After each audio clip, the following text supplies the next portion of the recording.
three little pigs. They lived with their mother in Connecticut. When they were old enough, they decided to leave home and make a life of their own. They moved right here to Genesee Valley. The first little pig decided to become a farmer. He found a great piece of land and built a little house. Then he began to plow the soil. If I plant these blueberries in the fall, they will grow in the spring, and I can harvest them in the summer, said the first little pig farmer. The next morning, there was a knock at his door. It was a hungry wolf. Little pig, let me come in, said the wolf. Not by the hairs on my chinny chin chin, said the first little pig farmer. Then I'll huff, and I'll puff, and I'll blow your house in, cried the wolf.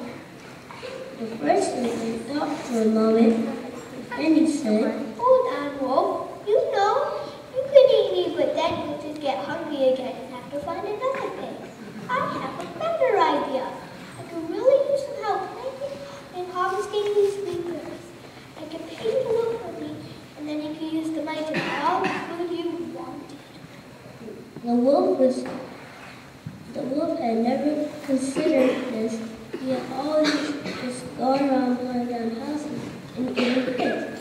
He thought for a minute and said, Okay, why not? Where do we start?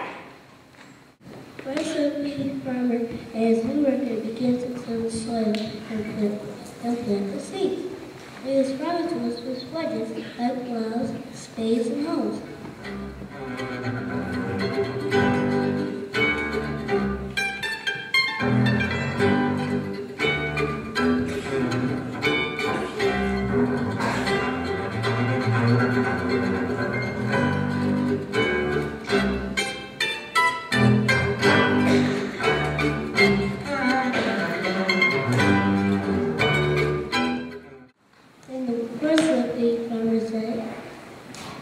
Isn't this great?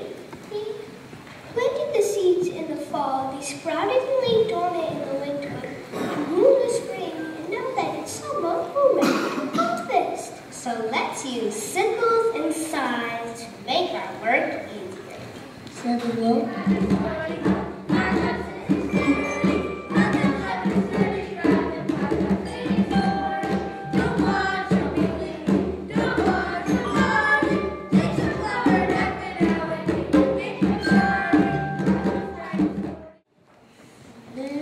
The wolf asked the first little pig farmer, Now that you have all these wheat berries, what do you do with them all? You can't possibly use them all yourself. You're right, you're a smart wolf. I can use some of the leftover wheat berries to plant in the wheat crop.